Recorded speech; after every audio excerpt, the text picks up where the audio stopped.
Hello friends, ಮತ್ತೊಮ್ಮೆ ತಮಗೆಲ್ಲರಿಗೂ ನನ್ನ ಚಾನಲ್ಗೆ ಸುಸ್ವಾಗತ ಕೋರ್ತಾ ಈ ದಿನ 4ನೇ ತರಗತಿಯ ಎನ್ವೈರ್ನಮೆಂಟಲ್ ಸ್ಟಡೀಸ್ ಅಂದರೆ EVS text come work book ಆಗಿದೆ. ಇದು ರಿವೈಸ್ಡ್ ಸಿಲೆಬಸ್ ಆಗಿದೆ.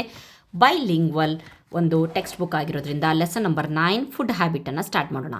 ಆಲ್ರೆಡಿ ನನ್ನ ಒಂದು ಚಾನಲ್ನಲ್ಲಿ ಲೆಸನ್ ನಂಬರ್ 8ವರೆಗಿನ ಎಲ್ಲ ಒಂದು ವೀಡಿಯೋಸ್ಗಳು ಅಪ್ಲೋಡ್ ಆಗಿದೆ. ಚಾನಲ್ನ ಪ್ಲೇಲಿಸ್ಟಲ್ಲಿ ಸಿಗುತ್ತೆ, ಸೊ ಹೋಗಿ ನೋಡ್ಬೋದು. ಇಲ್ಲಿವರೆಗೆ ಚಾನಲ್ ಸಬ್ಸ್ಕ್ರೈಬ್ ಮಾಡಿಲ್ಲ ಅಂತಂದರೆ ಪ್ಲೀಸ್ ಸಬ್ಸ್ಕ್ರೈಬ್ ಮಾಡಿ, ಲೈಕ್ ಮಾಡಿ, ಶೇರ್ ಮಾಡಿ. ಬನ್ನಿ ಸ್ಟಾರ್ಟ್ ಮಾಡೋಣ. ಫುಡ್ ಹ್ಯಾಬಿಟ್, ಆರೋಗ್ಯದ ಒಂದು ಅಭ್ಯಾಸಗಳು ಅಂತ ಹೇಳಿಬಿಟ್ಟು ಕೊಟ್ಟಿದ್ದಾರೆ. ಸೊ ಇಲ್ಲೆಲ್ಲ ಎಕ್ಸ್ಪ್ಲನೇಷನ್ ಅನ್ನು ಕೊಟ್ಟಿದ್ದಾರೆ. ಸೊ ಇಲ್ಲಿ ನೋಡಬಹುದು, ನೀವು ಈ ಒಂದು ಚಿತ್ರಗಳನ್ನು ನೋಡಬೇಕತ್ತೆ. ಕಂಪ್ಲೀಟಾಗಿ ಈ ಪೇಜಲ್ಲಿ ಚಿತ್ರಗಳಿದೆ, ಈ ಪೇಜಲ್ಲಿ ಚಿತ್ರ ಇದೆ, ಲಾಸ್ಟ್ ಇಲ್ಲಿವರೆಗೂ ಸಹ ಚಿತ್ರ ಇದೆ. ಸೊ ಆ ಚಿತ್ರಗಳನ್ನು ನೋಡಿಬಿಟ್ಟು ಅಲ್ಲಿ ಏನು ನಡೀತಾ ಇದೆ ಅಂತ ಹೇಳಿಬಿಟ್ಟು ನೋಡಬೇಕು. ಅದಾದಮೇಲೆ ನೆಕ್ಸ್ಟು ಅವನ್ನ ಅನುಕ್ರಮವಾಗಿ ಫಸ್ಟು ಯಾವುದಾದ್ಮೇಲೆ ಯಾವುದು ಅಂತ ಹೇಳಿಬಿಟ್ಟು ಕೊಡ್ತಾರೆ. ಸೊ ಹಾಗಾಗಿಬಿಟ್ಟು ನಾನು ಸ್ಟಾರ್ಟಿಂಗಲ್ಲಿ ಫಸ್ಟು ಏನೇನು ನಡೀತಿದೆ ಅಂತ ಹೇಳಿಬಿಡ್ತೀನಿ. ಇಲ್ಲಿ ಆಹಾರ ಧಾನ್ಯಗಳ ಸಂಗ್ರಹಣೆ ಆಗ್ತಾ ಇದೆ, ಸ್ಟೋರೇಜ್ ಅನ್ಬೋದು. ಇಲ್ಲಿ ಹಾರ್ವೆಸ್ಟಿಂಗ್ ಕ್ರಿಯೆ ನಡೀತಾ ಇದೆ. ಇಲ್ಲಿ ಆಹಾರವನ್ನು ತಯಾರಿಸ್ತಾ ಇದ್ದಾರೆ, ಕುಕ್ಕಿಂಗ್ ನಡೀತಾ ಇದೆ. ಇಲ್ಲಿ ಹೆಣ್ಮಕ್ಳು ಅಂಗಡಿಗೆ ಹೋಗಿ ಸಾಮಾನು ತರ್ತಾ ಇದ್ದಾರೆ. ಇಲ್ಲಿ ಇದು ಏನಾಗ್ತಾ ಇದೆಯಪ್ಪ ಅಂತಂದರೆ, ಇಲ್ಲಿ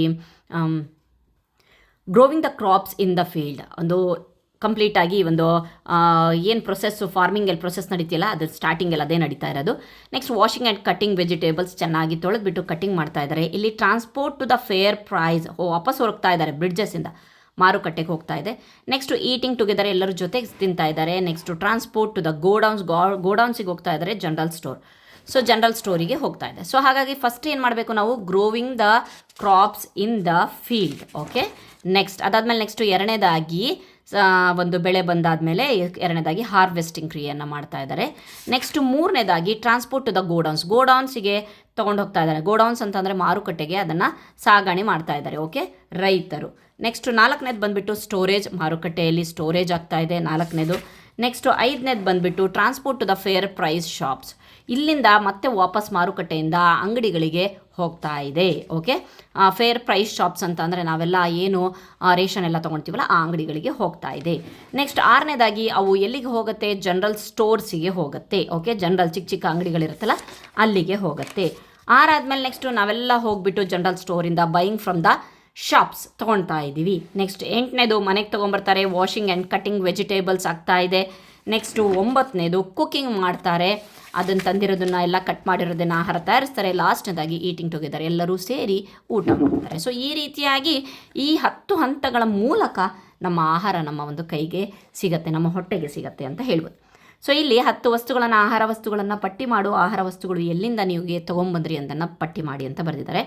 ಆಹಾರ ವಸ್ತುಗಳಲ್ಲಿ ರೈಸ್, ಅಕ್ಕಿ, ಫೇರ್ ಪ್ರೈಸ್ ಶಾಪ್, ದೊಡ್ಡ ದೊಡ್ಡ ಅಂಗಡಿಗಳಿಂದ ತಂದ್ವಿ. ಟೊಮ್ಯಾಟೊ ವೆಜಿಟೇಬಲ್ ವೆಂಡರ್, ತರಕಾರಿ ಮಾರೋನ ಹತ್ರ. ಆ್ಯಪಲ್ ಫ್ರೂಟ್ ಸ್ಟಾಲ್, ಹಣ್ಣಿನ ಒಂದು ಅಂಗಡಿಯಲ್ಲಿ. ಕೌ ಬ್ರ್ಯಾಂಡ್ಸ್, ಜನರಲ್ ಸ್ಟೋರ್ಸಲ್ಲಿ. ಮಿಲ್ಕ್, ಡೈರಿಯಿಂದ ತಂದ್ವಿ. ಬ್ರೆಡ್ಡನ್ನು ಬೇಕ್ರಿಯಿಂದ ತಂದ್ವಿ. Banana fruit vendor. Ice cream parlour. Fish market. Meat shop. Okay, ಎಲ್ಲ ವಸ್ತುಗಳೂ ಒಂದೇ ಕಡೆ ಸಿಗಲ್ಲ ಮಕ್ಕಳ. ಸೊ ಎಲ್ಲದು ಮೀಟು ಒಂದೇ ಕಡೆ ಸಿಗುತ್ತೆ, ರೈಸು, ಟೊಮ್ಯಾಟೋಸು, ಆ್ಯಪಲ್ಸ್ ಅವೆಲ್ಲ ಒಂದೇ ಕಡೆ, ಮಿಲ್ಕ್ ಎಲ್ಲ ಸಿಗುತ್ತೆ ಅನ್ನಲ್ಲ. ಅವಕ್ಕೆ ತಮ್ಮದೇ ಆದಂತಹ ಒಂದು ಜಾಗ ದೊರೆಯುವ ಒಂದು ಸ್ಥಳ ಇರುತ್ತೆ, ಅಲ್ಲಿಂದ ನಾವು ಖರೀದಿಸಬೇಕಾಗತ್ತೆ.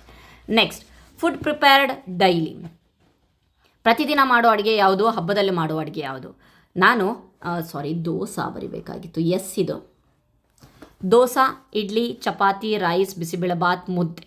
ಅದೇ ಹಬ್ಬದಲ್ಲಿ ಲಡ್ಡು, ಬಿರಿಯಾನಿ, ಹೋಳಿಗೆ, ಹಲ್ವಾ, ಪೂರಿ.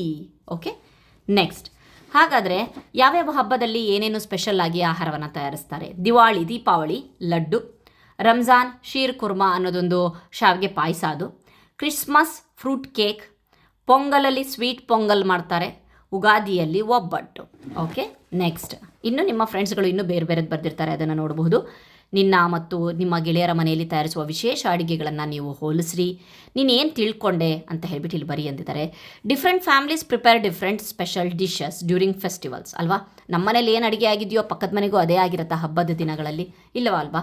ಅವರೆಲ್ಲ ಚೇಂಜ್ ಮಾಡಿರ್ತಾರೆ. ಓಕೆ, ನೆಕ್ಸ್ಟ್ ಕೆಲವರು ಅನ್ನ ಸಾಂಬಾರು ಮಾಡಿರ್ತಾರೆ, ಕೆಲವರು ಬಿರಿಯಾನಿ ಮಾಡಿರ್ತಾರೆ, ಅಥವಾ ಕೆಲವರು ಹೋಳಿಗೆ ಮಾಡಿರ್ತಾರೆ, ಕೆಲವರು ಕಾರು ಲಾಡು ಮಾಡಿಸಿರ್ತಾರೆ. ಆ ರೀತಿಯಾಗಿ I understood that food habits and traditional dishes can be different from one family to another.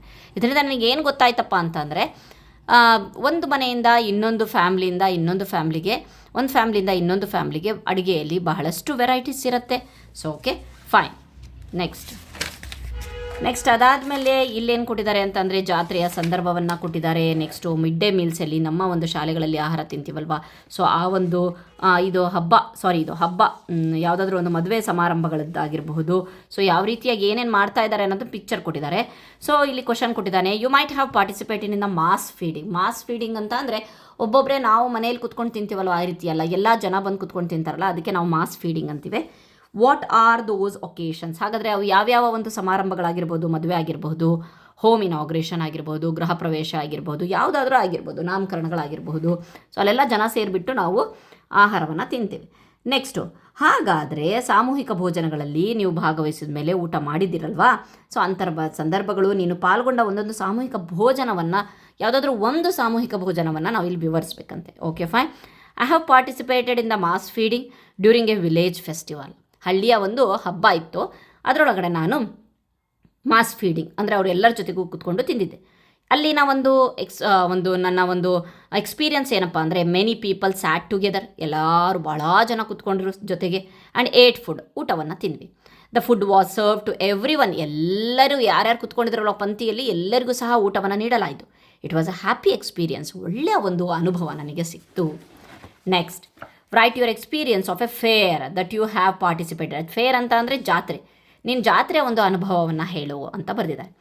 I visited A village fair with my family. ನನ್ನ ಒಂದು ಕುಟುಂಬದ ಜೊತೆಗೆ ನಾನು ಒಂದು ಹಳ್ಳಿಯ ಒಂದು ಜಾತ್ರೆಯಲ್ಲಿ ಹೋಗಿದ್ದೆ. ದೆರ್ ವರ್ ಮೆನಿ ಪೀಪಲ್, ಬಹಳ ಜನ ಸೇರಿದ್ರು. ಶಾಪ್ಸ್, ಬಹಳ ಅಂಗಡಿಗಳಿದ್ವು. ಆ್ಯಂಡ್ ಫುಡ್ ಸ್ಟಾಲ್ಸ್, ತಿನ್ನಕ್ಕೆ ಚಿಕ್ಕ ಚಿಕ್ಕ ಊಟದ ಅಂಗಡಿಗಳು ಸಹ ಇದ್ವು. ಐ ಸಾ ಕಲರ್ಫುಲ್ ಡೆಕೋರೇಷನ್, ಭಾಳ ಕಲರ್ಫುಲ್ಲಾಗಿ ಡೆಕೋರೇಟ್ ಮಾಡಿದ್ರು. ಸ್ವಿಂಗ್ಸ್, ಜೋಕಾಲಿಗಳಿದ್ವು. ಕಲ್ಚರಲ್ ಪ್ರೋಗ್ರಾಮ್ಸ್ ನಡೀತಾ ಇತ್ತು, ಸಾಂಸ್ಕೃತಿಕ ಪ್ರೋಗ್ರಾಮ್ ನಡೀತಾ ಇತ್ತು. ಐ ಏಟ್ ಟೇಸ್ಟಿ ಫುಡ್, ನಾನು ಒಳ್ಳೆ ಟೇಸ್ಟಿ ರುಚಿಕರವಾದ ಒಂದು ಫುಡ್ಗಳನ್ನು ತಿಂದೆ. ಗೋಬಿ, ಪಾನಿಪುರಿ ಅವನ್ನೇ ತಿನ್ನಕ್ಕೆ ಹೋಗೋದಲ್ವ ನಾವು ಜಾತ್ರೆಗಳಿಗೆ, ಸೊ ಅವನ್ನೆಲ್ಲ ತಿಂದೆ. And enjoyed the fair very much. ಆ ಜಾತ್ರೆಯನ್ನು ತುಂಬ ಚೆನ್ನಾಗಿ ಆನಂದದಿಂದ ನಾನು ಎಂಜಾಯ್ ಮಾಡಿದೆ ಅಂತ ಕೊಟ್ಟಿದ್ದಾರೆ. So okay fine. Next after that ಇಲ್ಲಿ ಕೊಟ್ಟಿದ್ದಾರೆ ದ ಮಿಡ್ ಡೇ ಮೀಲ್ಸ್, ಬಿಸಿ ಊಟದ ಪ್ರೋಗ್ರಾಮ್ ಬಗ್ಗೆ ಕೊಟ್ಟಿದ್ದಾರೆ. The mid day meals of your school is an instance of mass feeding. ಬಿಸಿ ಊಟ ಇದೆಯಲ್ವಾ, ಅದು ಒಂದು ಸಾಮೂಹಿಕ ಭೋಜನ. ರೈಟ್ ದ ಪ್ರಿಕಾಷನ್ಸ್, ನೀನು ಬಿಸಿ ಊಟ ಸೇವಿಸುವಾಗ ಅನುಸರಿಸುವ ಕ್ರಮಗಳನ್ನು ಬರೀರಿ, ಮುಂಜಾಗೃತ ಕ್ರಮಗಳು ಅಂತ ಅನ್ಬೋದು. ಸೊ ಏನು, we should wash our hands before eating, ನಾವು ಊಟ ಮಾಡೋಕ್ಕಿಂತ ಮುಂಚೆ ಚೆನ್ನಾಗಿ ಕೈಯನ್ನು ತೊಳ್ಕೋಬೇಕು. We should eat fresh and clean food, ನಾವು ಫ್ರೆಶ್ ಆಗಿರುವಂಥ, ಶಾಲೆಯಲ್ಲಿ ಆ್ಯಕ್ಚುಲಿ ಎಲ್ಲ ಶಾಲೆಗಳಲ್ಲೂ ಫ್ರೆಶ್ ಆಗಿರುವಂಥ, ಕ್ಲೀನ್ ಆಗಿರುವಂಥನೇ ಫುಡ್ಡನ್ನು ಕೊಡೋದು. Okay. Next, we should not waste food, very important. ನಾವು ಆಹಾರವನ್ನು ಏನು ಮಾಡಬಾರ್ದು, ವೇಸ್ಟ್ ಮಾಡಬಾರ್ದು. ಆ ತರಕಾರಿ ತಿನ್ನಲ್ಲ, ಈ ತರಕಾರಿ ತಿನ್ನಲ್ಲ ಅಂತ ಹೇಳ್ಬಿಟ್ಟು ಬಹಳ ಜನ ತಟ್ಟೆಯ ಪಕ್ಕ ಹಾಕಿರ್ತಾರೆ. ಆ ರೀತಿಯೆಲ್ಲ ಕೆಲಸ ಮಾಡಬಾರ್ದು. We should keep our plates and utensils clean. ನಾವೇನು ಆಹಾರವನ್ನು ತಿಂದ ತಕ್ಷಣ ಆ ತಟ್ಟೆಗಳನ್ನು ಕ್ಲೀನಾಗಿ ತೊಳೆದು ಅಲ್ಲಿ ಹೋಗಿ ಇಟ್ಟು ಬರಬೇಕು, ಅಥವಾ ನೀವೇ ಕ್ಯಾರಿ ಮಾಡೋದಾದರೆ ನಿಮ್ಮ ಬ್ಯಾಗಲ್ಲಿ ಕ್ಲೀನಾಗಿ ಇಟ್ಕೋಬೇಕು. ಓಕೆ. ನೆಕ್ಸ್ಟ್ ಅದಾದಮೇಲೆ ನೆಕ್ಸ್ಟ್ ಇಲ್ಲಿ ಒಂದು ಪಿಕ್ಚರನ್ನು ಕೊಟ್ಟಿದ್ದಾರೆ. Fine. Right the special food used in your district. ನಿಮ್ಮ ಡಿಸ್ಟಿಕಲ್ಲಿ ಯೂಸ್ ಮಾಡುವಂತಹ ವಿಶೇಷ ಅಡುಗೆ ಯಾವುದು? ರಾಗಿ ಮುದ್ದೆ, ಅಕ್ಕಿ ರೊಟ್ಟಿ, ಮೈಸೂರಲ್ಲಿ ಮೈಸೂರು ಪಾಕ್, ಬಿಸಿಬೇಳೆಬಾತ್, ಒಬ್ಬಟ್ಟು. ನಿಮ್ಮ ಡಿಸ್ಟಿಕ್ಕಿನ ನಿಮ್ಮ ಟೀಚರ್ಸಿಗೆ ಅಥವಾ ನಿಮ್ಮ ಪೇರೆಂಟ್ಸಿಗೆ ಕೇಳಿ ನೀವು ಇಲ್ಲಿ ಬರೀರಿ, ನಿಮ್ಮ ಡಿಸ್ಟಿಕ್ಕಲ್ಲಿ ಯಾವುದು ಫೇಮಸ್ ಅಂತ ಹೇಳಿ. ದಾವಣಗೆರೆಯಲ್ಲಿ ಬೆಣ್ಣೆ ದೋಸೆ, ಆ ರೀತಿಯಾಗಿ. Okay fine. Next, have you observe the food habits in other district? ಬೇರೆ ಒಂದು ಡಿಸ್ಟಿಕ್ನ ಫುಡ್ ಹ್ಯಾಬಿಟ್ಸ್ ನೋಡಿದ್ದೀರಾ? Have you tasted that food? ನೀವು ಟೇಸ್ಟ್ ಮಾಡಿದ್ದೀರಾ? Share your experience there. ಬೇರೆ ಡಿಸ್ಟಿಕ್ ಅಂತ ಅಂದರೆ ನಾನು ಇಲ್ಲಿಂದ ಬಿಜಾಪುರ ಕಡೆಗೆ ಹೋಗ್ತೇನೆ. ಓಕೆ. ಸೊ ಬಿಜಾಪುರದ ಕಡೆ ಹೋದಾಗ ಅಲ್ಲಿನ ಒಂದು ಆಹಾರ ಪದ್ಧತಿಗೂ ನಮ್ಮ ಒಂದು ಆಹಾರ ಪದ್ಧತಿಗೂ ಏನು ವ್ಯತ್ಯಾಸ ಇದೆ ಅಂತ ಅಲ್ವಾ? ಅಲ್ಲಿ ಜಾಸ್ತಿ ಜೋಳದ ರೊಟ್ಟಿ, ಚಟ್ನಿ, ಎಣ್ಗಾಯಿ ಪಲ್ಯ ಅದನ್ನು ಬಳಸ್ತಾರಲ್ವಾ. ಸೊ ನಮ್ಮ ಕಡೆ ಜಾಸ್ತಿ ರಾಗಿ ಮುದ್ದೆಯನ್ನು ಬಳಸ್ತೇವೆ. ಸೊ ಹಾಗಾಗಿಬಿಟ್ಟು ಸೊ ಅಲ್ಲಿಗೂ ಇಲ್ಲಿಗೂ ನೀವು ಟೇಸ್ಟ್ ಮಾಡಿದ್ದೀರಾ, ಹೋಗಿದ್ದೀರಾ ಅಂತ ಕೇಳ್ತಿದ್ದಾರೆ. ಸೊ ನಿಮಗೆ ಎಕ್ಸ್ಪೀರಿಯನ್ಸ್ ಇದ್ದರೆ ಎಸ್ ಅಂತ ಬರೀರಿ. I have tasted that. ಹೌದು, ನಾನು ರುಚಿಯನ್ನು ನೋಡಿದ್ದೇನೆ. ಏನು ಅದರಿಂದ ನಿಮಗೆ ಏನು ಎಕ್ಸ್ಪೀರಿಯನ್ಸ್ ಸಿಕ್ತು, ಅನುಭವ ಆಯಿತು ಅಂದರೆ different districts have different food habits ಅಲ್ವಾ? ಬೇರೆ ಬೇರೆ ಜಿಲ್ಲೆಗಳು ಬೇರೆ ಬೇರೆ ಆದಂತಹ ಒಂದು ಆಹಾರದ ಪದ್ಧತಿಗಳನ್ನು ಅನುಸರಿಸ್ತಾರೆ. Some people eat more rice. ಕೆಲವರು ಬಹಳ ಅನ್ನವನ್ನು ತಿಂದರೆ, while others eat ragi, jowar or wheat. ರಾಗಿ, ಜೋಳ ಮತ್ತು ಗೋಧಿಯನ್ನು ತಿಂತಾರೆ. They prepare different traditional dishes. ಅವರು ಸಾಂಪ್ರದಾಯಿಕ, ಕೆಲವೊಂದು ಡಿಸ್ಟಿಕ್ಗಳಲ್ಲಿ ಸಾಂಪ್ರದಾಯಿಕ ಆಹಾರ ಫೇಮಸ್ ಆಗಿರುತ್ತೆ according to their local crops. ಅಲ್ಲಿ ಯಾವ ಒಂದು ಬೆಳೆ ಹೆಚ್ಚಿನದಾಗಿ ಬೆಳೀತಾರೋ ಅದಕ್ಕೆ ತಕ್ಕಂತೆ ಅವರು ಆಹಾರಗಳನ್ನು ತಯಾರಿಸ್ತಾರೆ ಮತ್ತು ಅವರ ಒಂದು ಸಂಸ್ಕೃತಿ, ಕಲ್ಚರ್ ಆ್ಯಂಡ್ ಟ್ರೆಡಿಷನ್, ಅವರ ಸಂಸ್ಕೃತಿಗೆ ತಕ್ಕಂತೆ ಅಲ್ಲಿ ಅವರ ಒಂದು ಆಹಾರದಲ್ಲೂ ಸಹ ನಮ್ಮ ಒಂದು ಡಿಸ್ಟಿಕ್ಕಿಗೆ ರಿಲೇಟೆಡ್ ಆಗಿ ಆಹಾರ ಸಹ ಚೇಂಜ್ ಇರುತ್ತೆ. ಬರೀ ಡಿಸ್ಟಿಕ್ ಅಷ್ಟೇನಾ, ರಾಜ್ಯಗಳಲ್ಲಿ ಚೇಂಜ್ ಇರಲ್ವಾ? ಡೆಫಿನೆಟ್ಲಿ ಇರುತ್ತೆ. ಬರೀ ಡಿಸ್ಟಿಕಲ್ಲೇ ಚೇಂಜ್ ಇರುತ್ತೆ ಅಂತಂದರೆ ರಾಜ್ಯದಲ್ಲಿ ಚೇಂಜ್ ಇರಲ್ವಾ? ರಾಜ್ಯಗಳಲ್ಲೂ ಸಹ ಚೇಂಜ್ ಇರುತ್ತೆ. ಫಾರ್ ಎಕ್ಸಾಂಪಲ್ ಪಂಜಾಬ್ ನೋಡಿದ್ರೆ ಅಲ್ಲಿ ಗೋಧಿಯ ಕಣಜ ಅಂತೀವಿ, ಗೋಧಿ ಹೆಚ್ಚಾಗಿ ಬೆಳೀತಾರೆ. ಅಲ್ಲಿ ಜಾಸ್ತಿ ಪರಾಠ ಅಂತ ನಾವಿಲ್ಲಿ ಚಪಾತಿ ಅಂತೀವಿ, ಬಟ್ ಆ ಸೈಜ್ನಲ್ಲಿ ದಪ್ಪ ಇರುತ್ತೆ, ಅದು ಪರಾಠವನ್ನು ಯೂಸ್ ಮಾಡ್ತಾರೆ. ಸೊ ಇದೇ ರೀತಿ ನೆಕ್ಸ್ಟು ಕೇರಳದಲ್ಲಿ ಹೋದಾಗ ಆ ಸ್ಟೇಟಲ್ಲಿ ಹೆಚ್ಚು ಈ ಒಂದು ಮೀನು ಅದನ್ನು ಬಳಸ್ತಾರೆ. ಓಕೆ ಫೈನ್, ಇಲ್ಲಿಗೆ ಈ ಒಂದು ಪಾಠದ ಮುಕ್ತಾಯವಾಯಿತು. ಐ ಹೋಪ್ ನಿಮಗೆ ನನ್ನ ವಿಡಿಯೋ ಇಷ್ಟ ಆಗಿದೆ ಅಂದ್ಕೊಂಡಿದ್ದೀನಿ. ಧನ್ಯವಾದಗಳು.